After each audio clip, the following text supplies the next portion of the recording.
नमस्कार दर्शकों, मेरे यूट्यूब चैनल पे आप सभी का स्वागत है। आज के एपिसोड में हम जहाँ पे देखते जया ज्योति वैजू को देख के पूरी तरह से शॉक हो जाते हो, बोलती दीदी आप जिंदा हो, मुझे तो यकीन ही नहीं हो रहा है। तभी यहाँ पे वैजू ज्योति बात पलट देती, बोलती ये लीजिए दवाई, अब आपके पति की है, ये दवाई दे देंगी तो अच्छा रहेगा, शहर से मंगवाया। ऐसे कह के फिर वैजू रवाना हो जाती वहाँ से।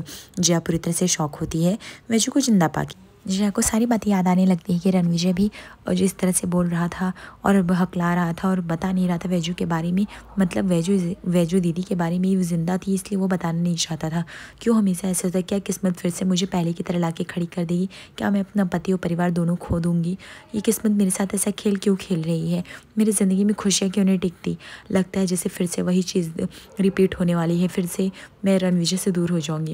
यहाँ पर रणविजय पूरी तरह से शौक है। तो उसने जब मिलिंद और वैजू को एक साथ देखा, वैजू को उसकी बाहों में, तो उसका दिमाग ही अपसेट हो गया। तभी यहाँ पे ज्योतिवानी बोलती है कि ब्रेव मैन, आपको ब्लड बह रहा है, मैं लाओ पोंछ दे तो इससे बहुत ही दर्द होगा। तभी यहाँ पे रणविजय कहता है नहीं बेटा, कुछ दर्द ऐसे होते हैं जिसका कोई इलाज नहीं होता और वो दुखते भी हैं और उनको सहना पड़ता है। दूसरी तरफ हम देखते हैं यहाँ पे वैजू खाना बनाने का सब सामान रेडी रख रही है। तभी वह बात करती सुनीता ताई से। सुनीता ताई बोलती है तू क्यों नहीं बता देती है कि वानी को कि उसके पिता है। तभी यहाँ पे वैजू बोलती मैं ये कभी नहीं बता सकती हूँ, यहाँ तक कि मुझे यकीन नहीं होता रणविजय जी ने दूसरी शादी कर ली और यहाँ तक कि उनका एक बच्चा भी है जिसका नाम वायु है, खुद की और उस औरत से की जिसने हमारे वायु को जान से मार दिया, जिसने हमारे वायु को जान से मारने की कोशिश की, मेरी कोख उजाड़ दी, उससे शादी कर लिया है।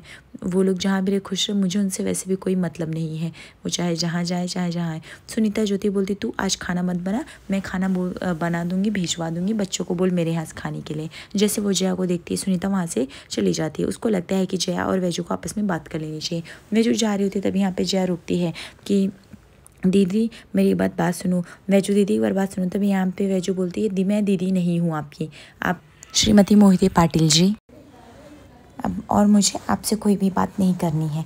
तभी यहाँ पे जया बोलती है कि ठीक है वैजयंती जी, मुझे माफ़ कर दीजिए, आपकी वजह से मैं वायु में काफ़ी सुधार आया है। वो काफ़ी आपकी तारीफ़ करता है, हमेशा बोलता है फाइटर आंटी ये वो, और आपकी बेटी वानी वो बहुत ही अच्छी है, बहुत ही क्यूट है, मुझे तो सच में बहुत ही अच्छा लगा। तभी यहाँ पे वैजू बोलती है ओके ठीक है। तभी यहाँ पे जया बोलती है मुझे सच में आपको देख के दीदी जेन्युइनली बहुत ही अच्छा लग रहा है, इवन मैं बहुत ही खुश हूँ। तभी यहाँ पे वैजू बोलती है खुश हो या दुखी हो? वैसे सबसे ज़्यादा दुखी तो आप ही हो गए मुझे साथ देके, लेकिन डोंट वरी, दुखी होने की कोई ज़रूरत नहीं है, क्योंकि मैं अब वापस से आपकी जगह लेने वाली नहीं। ना मैं राणा जी की ज़िंदगी में वापस आना चाहती हूँ, ना ही वो घर परिवार चाहिए, ना ही आपकी जगह चाहिए। तो आपकी जगह मुबारक हो। जया बोलती दीदी आप ऐसा क्यों बोल रही हो?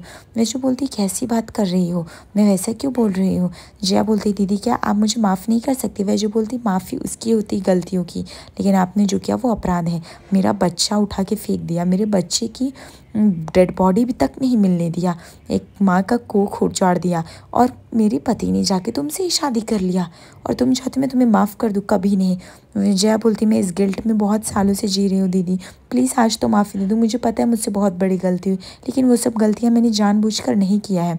वैजू बोलती है कि आप तो रहने दीजिए मोहिती पाटिल जी, मिसेस, आपको क्या कहना है क्या नहीं मुझे सब पता है।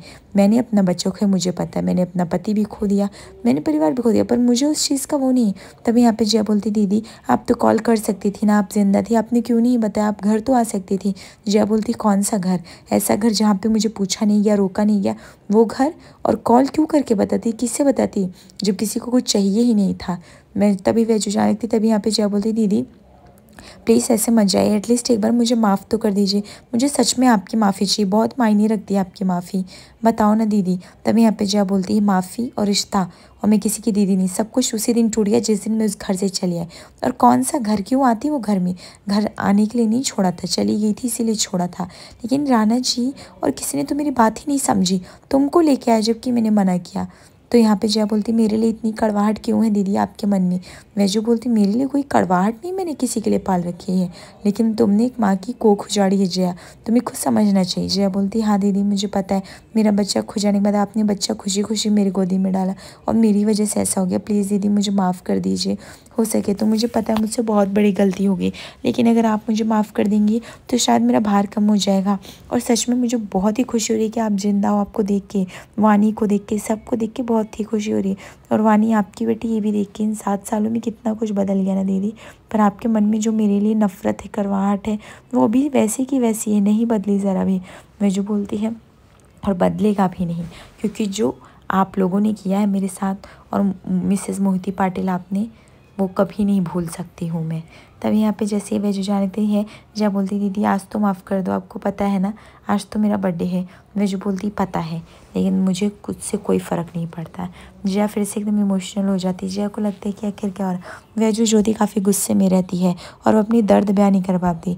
वैजू बोलती है आप लोग सिर्फ एज ए गेस्ट आए हो, आपका काम करो जाओ ना, और आप जो है निश्चिंत रहिए, ना मैं आपके घर में आऊँगी ना मैं आपके घर में जगह लूँगी। तभी यहाँ पे जया बोलती दीदी, तभी यहाँ पे वैजू बोलती एक बात ध्यान से कान खोल के सुन लो, मैं आपकी कोई दीदी नहीं हूँ, मेरा नाम वैजंती, आप उसी नाम से मुझे बुलाइए। सारे रिश्ते विश्ते सब टूट गए थे। जया ज्योति अपने आप को बहुत ही गिल्टी फील करती, लेकिन वह कुछ ज़्यादा वैजू से बोल नहीं पाते। दूसरी तरफ हम देखते रणविजय को काफ़ी पेन हो रहा था। तभी वहाँ पे वैजू आती दवा लेके बोलती है कि दवा लगा लीजिए, दवा नहीं लगाओगे तो पेन होगा और इससे घाव बढ़ेगा, शहर से दवाई मंगाई है तो दवा लगाने से घाव को कुछ आराम मिलेगा। और जया वैजू बोलती है बच्चों लोग चलो आप लोग खाना खा लो, सुनीता ताई के घर पे, हाँ चलो बुला रही सुनीता मौसी आप लोग को। वैजू जाने लगती, तभी यहाँ पे रणविजय वैजू का हाथ पकड़ लेता है और वैजू से क्वेश्चन करने लगता है कि वह मिलिंद यहाँ पे क्या कर रहा था, और तुम मिलिंद के साथ यहाँ पे क्या कर रही हो, और वानी मिलिंद के पास इतना क्यों घूम रही है, क्या सच में मिलिंद से तुमने शादी कर लिया या मिलिंद या वानी का बाप है, क्या है। तभी यहाँ पे वैजू बोलती मैं आपको कुछ भी बताना ज़रूरी नहीं समझती हूँ, क्या है क्या नहीं है। मैंने आपसे पूछा क्या कि आपने और जया ने शादी की, आपका वायु बेटा है या नहीं, किसका बेटा, कुछ भी नहीं। तो आपको मेरी निजी ज़िंदगी में दखल देने की कोई ज़रूरत नहीं है, और ना ही मुझे कोई दिलचस्पी आपकी निजी ज़िंदगी में जानने का, ना मुझे बताने का कुछ है, तो प्लीज़ मैं आपको कुछ नहीं बता सकती। ऐसे कहकर चली जाती है। रणविजय को अचानक से फिर वो घाव पेन कर रहा होता है। दूसरी तरफ हम देखते हैं यहाँ पे जया जो होती है वो बाहर निकली ही रहती कि उसको आई का फ़ोन आता है वसुंधरा का, और वो डर जाती, सोचती है अभी क्या बताओ, लेकिन उसे फ़ोन उठाना पड़ता है। तभी यहाँ पे वसुंधरा बोलती है क्या हुआ जया, यहाँ पे तो नागराज और उस बेटे आ गए हैं, लेकिन तुम नहीं आई हो, कहाँ रह गई तुम। तभी यहाँ पे जया बोलती है I am sorry, I actually वायु का फ़ोन आ गया था अर्जेंट में, तो मुझे आना पड़ा शिवगांव में कुछ काम से। तभी वो लोग बोलते काम से, क्या ऐसा कौन सा काम आया गया था। तभी यहाँ पे जया बोलती है एक्चुअली रणविजय की तबीयत ख़राब हो गई थी, वानी है ना वो किडनैप हो गई थी, उसको बचाने में रणविजय को गोली लग गई, इसके लिए वायु काफ़ी घबरा गया था, इसलिए मुझे आना पड़ा। वसुंधरा एकदम से डर जाती बोलती है रणविजय को गोली लग गई, अच्छा अभी हम लोग आते हैं, सब कुछ ठीक है ना। तभी यहाँ पे जया बोलती है नहीं नहीं नहीं आई, आपको आने की ज़रूरत नहीं है, सब कुछ ठीक है, रणविजय भी खतरे से खाली है, दवाई वगैरह भी चल रही, और आप लोग आइए मत, मैं खुद रणविजय को 1-2 दिन में ठीक होने पे खुद जल्द से जल्द लेके आ रही हूँ, आप लोग वहीं पे रहिए, ज़्यादा टेंशन मत लीजिए, सब कुछ ठीक हो चुका है। वसुंधरा बोलती है सच में तू रणविजय का ध्यान रख बेटा, ऐसी हालत में ध्यान देना ज़रूरी है। वायु तो ठीक है ना। जया बोलती है हाँ आप लोग वहीं रहिए, मैं लेके आती हूँ। ऐसे कह के जया ज्योति कॉल डिस्कनेक्ट कर देती है। उसके बाद हम देखते हैं कि यहाँ पे वायु आता है, बोलता है फाइटर आंटी आप मेरे बाबा को ठीक कर दो ना जल्दी से, आपके पास तो हर चीज़ की दवा है, आप उनको ठीक करोगे तो जल्दी से वो ठीक हो जाएंगे ना। तभी वैजू बोलती है हाँ हाँ वो ठीक हो जाएंगे। यहाँ पे वानी बोलती है कि आई देखो ना ये क्या कह रहा है। तो यहाँ पे वायु बोलता है कि आप उनको ठीक करोगे आपके लेप से, आपके पास तो मैजिक है, जैसे आपने मुझे ठीक किया, आपने ट्रीटमेंट किया। जया बोलती वैजू बोलती हाँ हाँ ठीक है। जया तभी अब वो आ रही होती है और देखती है कि किस तरह से वैजू वायु को प्यार दुलार कर रही है, और वह वायु का सर चूम रही होती है और समझा रही होती है हाँ बेटा सब कुछ ठीक हो जाएंगे, तुम्हारे बाबा भी ठीक हो जाएंगे, हाँ डरने की ज़रूरत नहीं, और देखना धीरे धीरे तुम भी ठीक हो जाओगे। लेकिन उसके बाद वायु ज्योति जया को दिखती है और वो ऑकवर्ड फील करने लगती है। उसके बाद वानी बोलती है कि आंटी आप आ गए। तो यहाँ पे वानी जया बोलती है कि हाँ मैं तो आ गई, लेकिन मुझे पहले आप बताओ आपको वैसे क्या क्या पसंद है। वानी बोलती है मुझे तो मेरे बाबा पसंद है। तो जया बोलती है वैसे आप ये बड़ी बड़ी बातों के अलावा क्या कर लेते हो, इसके अलावा भी कुछ करते हो। वानी बोलती है हाँ मैं इसके अलावा भी बहुत कुछ करती हूँ। तो जया बोलती है अच्छा आपके बाबा कौन है। तो बोलती है वानी मेरे बाबा तो ब्रेव मैन है। तो यहाँ पे जया 2 मिनट के लिए शॉक हो जाती है कि आखिर वानी ऐसा क्यों बोल रही है ब्रेव मैन। तो यहाँ पे जया बोलती है कि ब्रेव मैन आपके बाबा। उसके बाद यहाँ पे वायु बोलते हैं ये क्या बोल रही हो वानी, ब्रेव वो मेरे बाबा तुम्हारे बाबा कैसे हो सकते हैं। वानी बोलती अरे नहीं नहीं मेरे पापा भी ब्रेव मैन है, ऐसा बोल रही हूँ मैं। तभी यहाँ पे जया को जो होता है 2 मिनट के लिए शांति आ जाती है। रणविजय भी पूरी तरह से शॉक होता है वानी के मुंह से इस तरह से चीज़ों को सुन के। वैजू को डर लगा रहता है कि कहीं वानी को सच्चाई तो नहीं पता चल गई, लेकिन ये इस तरह से सुनते वैजू के इसको संभाल लेती है। उसके बाद वैजू बोलती है वानी जाओ तुम अंदर पढ़ाई करो, तुम्हारी कल एग्ज़ाम है ना, अभी बहुत तुमने गप्पे सप्पे लड़ा लिए। उसके बाद वानी बोलती है हाँ हाँ मैं जा रही हूँ। उसके बाद वानी जो होती है वो वहाँ वहाँ से निकलती है। उसके बाद वैजू बोलती है वायु और वानी को कि जाओ अब आप दोनों भी वहाँ पे पढ़ाई करो, इसका कल एग्जाम है ना बेटा, इसे पढ़ने दो। उसके बाद वैजू जो होती है वानी को रूम में भेज देती है पढ़ने के लिए। दूसरी तरफ हम देखते हैं कि जया जो होती है वही खड़ी रहती है और वह कुछ वैजू से बोलना चाहती है और पूछना भी चाहती है। उसके बाद लेकिन वो पूछ नहीं पाती क्योंकि यहाँ पे वैजू जो होती है किसी से भी बात करना नहीं चाह रही होती है और वह वहाँ से चली जाती है। दूसरी तरफ हम देखते हैं कि यहाँ पे रणविजय रात को सोया हुआ रहता है और अचानक से उसे सपने में सब कुछ दिखाई देता है, जैसे कि मानो वो मिलिंद और वैजू को साथ में देख लिया है। और उन दोनों को साथ में देख के रणविजय का काफ़ी गुस्सा बढ़ रहा है और वो लोग बोल रहे हैं कि रणविजय को सोने के लिए, लेकिन रणविजय बोल रहा है वैजू ये सब क्या है, मिलिंद यहाँ पे क्या कर रहा है, तुम बताओगी। वैजू बोलती है कि यार तुमको मेरे निजी ज़िंदगी में दखल देने की कोई ज़रूरत नहीं, कुछ भी कर रहा हूँ। रणविजय का गुस्सा बढ़ रहा होता है, वो बोलते तुम बताओगी या नहीं, मुझे बताओ मिलिंद क्या कर रहा है, वरना बहुत ही बुरा हो जाएगा। तभी यहाँ पे वैजू बोलती है सब क्या आप कह रहे हो राणा जी। तभी यहाँ पे रणविजय जो होता है गुस्से में चाकू चला देता है मिलिंद के ऊपर और अचानक से अपने सपने से उठ जाता है और उसका वो छाती में जहाँ गोली लगाता है पिन करने लगता है। तभी जया वहाँ से उठ के आती है और बोलती क्या हुआ, तुमने से मिलिंद का नाम क्यों लिया, सब कुछ ठीक है ना, और वैजू का भी लिया, वैजू दीदी का ही लो पानी पियो, सब कुछ ठीक है ना रणविजय। रणविजय कहता है हाँ वो एक्चुअली एक सपना दिखा। जया बोलती मुझे पता है कि तुम अभी भी वैजू दीदी को नहीं भूल पाए, तुम्हारे दिल में उनके लिए फीलिंग्स हैं और मुझे पता है कि तुमने अभी भी कोई डरावना सपना देखा है उन्हीं के रिलेटेड, इसलिए तुम इतने डरे हुए। रणविजय लेकिन मुझे एक बात खटक रही है, अगर तुम्हें सब कुछ पता था वैजू दीदी के बारे में, वो जिंदा है, तो तुमने मुझे कुछ बताया क्यों नहीं, एटलीस्ट बता तो देते। तुम किस चीज़ से इतने ऑकवर्ड हो जाते हो, अफ्रेड हो जाते हो, मुझे अभी भी नहीं पता चलता।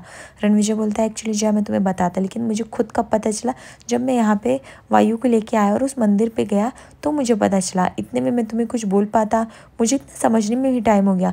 मैंने खुद वैजू से, मैं ये बहुत सारा सवाल है, मैं उससे खुद बात नहीं कर पाया। इससे पहले बात करता वानी किडनैप हो गया और उसके पीछे चला गया, फिर मुझे गोली लग गई। मुझे कुछ भी नहीं पता, मैं खुद भी शौक हूँ। इवन जया मुझे पता है तुम्हें ये भी जानना रहेगा कि वैजू का पति कौन है, वैजू की शादी किससे हुई, वानी किसकी बेटी है, लेकिन मैं सच में बताऊँ मुझे कुछ भी नहीं पता, बिकॉज वैजू ने मुझे कुछ भी नहीं बताया है। जया बोलती कोई बात नहीं। दूसरी तरफ हम देखते हैं यहाँ पे वानी पेंटिंग बना के लाती और बोलती है देखो ना ये मेरी पेंटिंग कैसी है, इसमें सब लोग हैं, लेकिन देखो ना इसमें वायु को भी मैंने रखा है, ब्रेव अंकल को भी रखा है, लेकिन इसमें मेरे बाबा नहीं है, मैं ये पेंटिंग वायु को दिखा के आऊँ क्या। तभी यहाँ पे वैजू जो वो होती है बोलती नहीं नहीं कोई दिखाने की ज़रूरत नहीं, अपना पेंटिंग ये रख लो। तभी वानी बोलती है ऐसा आप क्यों बोल रहे हो, मेरी पेंटिंग ख़राब है क्या, आप बोल क्यों रहे हो कि मैं किसी को नहीं दिखाऊँ। वैजू बोलती है जितना बोला है उतना कर, मैंने बोला ना एक बारी नहीं, नहीं का मतलब नहीं होता, इतना ज़िद करने की ज़रूरत नहीं है। तभी यहाँ पे वानी जो गुस्सा होकर चली जाती है और फिर वैजू जो होती बोलती ये पोरगी, इसका तो कुछ पता ही नहीं चलता हाव भाव। तभी वहाँ पे सुनीता आती बोलती क्या हुआ। वैजू बोलती कुछ नहीं, बस जानती नहीं इसका बीच बीच में मूड ऑफ होता रहता है। सुनीता बोलती है कि क्यों ऐसा करी वैजू, तू उसको बता ही देना कि उसके बाबा उसके सामने है, उसके पास है, उसे वो फील तो करने दे, और राणा जी को भी बता दे उनकी एक बेटी है और मुझे पता है कि तू अभी भी उनसे प्यार करती, तेरे दिल में फीलिंग है और उनके दिल में भी तेरे लिए, तो तुम लोग क्यों एक दूसरे से डर रहे हो, छुप रहे हो। वैजू कहती है ऐसी बिल्कुल भी बात नहीं है ताई, उनके दिल में अब मेरे लिए कुछ भी नहीं है, वो अब जया से प्यार करते जो कि उनका पहला प्यार था और वही आखिरी भी प्यार है। मुझसे प्यार नहीं था, मुझसे थोड़े टाइम के लिए गलती थी और मैं अब उनकी ज़िंदगी में एग्जिस्ट नहीं करती। उसके बाद हम देखते हैं आज रात के एपिसोड में जहाँ पे वायु की हालत ख़राब होती है, एडमिट किया गया है, जहाँ पे वैजू मिलने आती है और जहाँ पे हम देखते हैं रणविजय वैजू को काफ़ी जलील करता है और उसे चेक लिख के देता है कि जाओ जितने पैसे चाहिए निकाल लो, प्लीज़ ये ड्रामा बंद कर दो। वैजू को उसके आत्मसम्मान के खिलाफ इस तरह से बातें सुन के बहुत ही गुस्सा आता है और वह चेक फाड़ देती है और वो बोलती दुनिया की ऐसी कोई चीज़ नहीं जो मुझे खरीद सके मेरे ईमान को। ये बात खोल के सुन लीजिए रणविजय जी। उसके बाद इसे आगे एपिसोड पर से बनिए दोस्तों, लाइक और सब्सक्राइब करिए फॉर द मोर अपडेट।